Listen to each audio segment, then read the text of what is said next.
History of a traditional Bogotanian Catholic high school. Summary.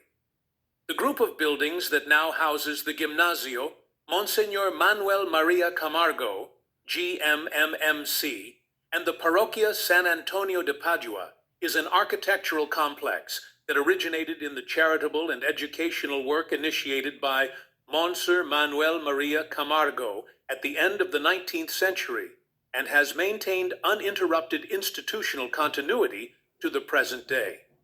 The sources consulted: the GMMMC Institutional History, the Public Archives of the Parish Archdiocese, and the Fundación San Antonio, agree on the main historical milestones: the approximate construction chronology, late 19th century and early 20th century, and the declared status of the church as tangible cultural heritage.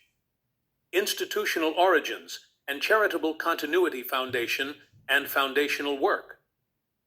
Educational and relief activity on the site began with the Obra del Niño Jesús, promoted by Monsignor Manuel Maria Camargo in 1894 as a project to shelter and educate vulnerable boys and girls.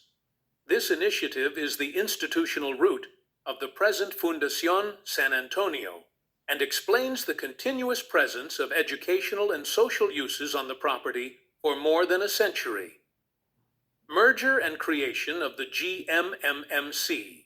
In 2004, two previously established schools that shared the same facilities, Colegio San Antonio and the Interparroquial del Sur Santo Cura de Ars, both operating since 1965, merged to form the Gimnasio Monsignor Manuel Maria Camargo, which today is part of the Fundación San Antonio and the educational system of the Archdiocese of Bogotá. Sources: Institutional History of the Fundación San Antonio, Institutional Profile of the GMMMC, Architectural Chronology, and Description of the Complex Construction. Dates and Phases.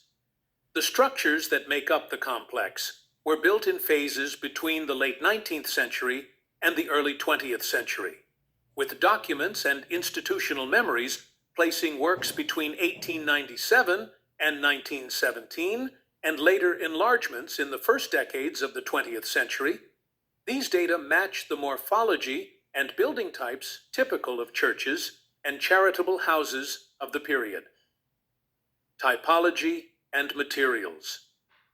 The complex combines church architecture, nave and mural decorations, with typologies characteristic of charitable and educational works, classrooms, dormitories, and service spaces, executed with materials and construction solutions consistent with Bogotá's urban landscape at the turn of the century, works of art and artistic value. The church preserves artworks and decorations of local interest. Diocesan reviews and parish chronicles attribute notable pieces and murals to important figures in Bogotá's artistic tradition, including references to the master Ricardo Acevedo Bernal in parish documentation. Sources: Institutional Architectural Memory, Parish Chronicles and Historical and Artistic Appraisals of the Parroquia San Antonio de Padua. Heritage Declaration and Conservation Actions. Official declaration: the Parroquia San Antonio de Padua appears in National Tangible Heritage Records through Decree 2390 of 28 September 1984, and the Archdiocese and the parish have recorded recent conservation interventions such as the restoration of the temple's ceiling frescoes. Management and restorations. The Archdiocese and the parish community have documented restoration and maintenance works, including specific projects for the mural paintings and the conservation of architectural elements, demonstrating active management of the declared property. Source: Official site of the Parroquia San Antonio de Padua and the Archdiocese of Bogotá.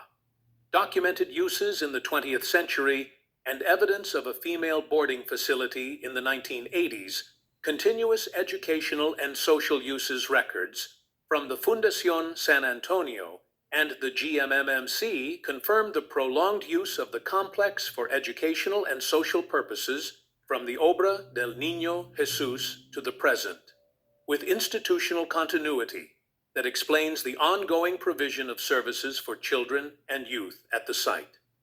Female boarding facility in the 1980s.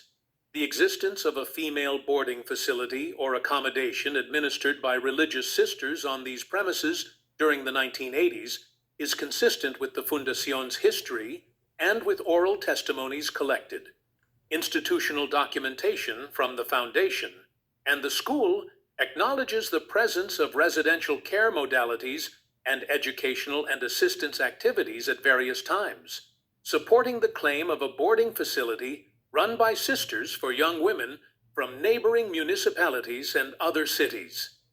Sources: Fundación San Antonio Institutional History, GMMMC Institutional Memory.